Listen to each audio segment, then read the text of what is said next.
اے ایمان والو، نہ تو اللہ اور رسول سے خیانت کرو اور نہ اپنی امانتوں میں خیانت کرو، اور تم ان باتوں کو جانتے ہو، اور جان رکھو کہ تمہارا مال اور اولاد بڑی آزمائش ہے، اور یہ کہ اللہ کے پاس نیکیوں کا بڑا ثواب ہے۔ مومنو، اگر تم اللہ سے ڈرو گے تو وہ تمہارے لیے حق و باطل کا فرق ظاہر کر دے گا اور تمہارے گناہ مٹا دے گا اور تمہیں بخش دے گا، اور اللہ بڑے فضل والا ہے۔ اور اس وقت کو یاد کرو جب کافر لوگ تمہارے بارے میں چال چل رہے تھے کہ تم کو قید کر دیں یا جان سے مار دیں یا وطن سے نکال دیں،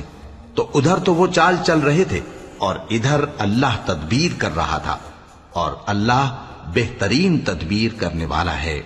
اور جب ان کو ہماری آیتیں پڑھ کر سنائی جاتی ہیں تو کہتے ہیں یہ کلام ہم نے سن لیا ہے، اگر ہم چاہیں تو اسی طرح کا کلام ہم بھی کہہ دیں، اور یہ ہے ہی کیا، صرف اگلے لوگوں کی حکایتیں ہیں۔ اور جب انہوں نے کہا کہ اے اللہ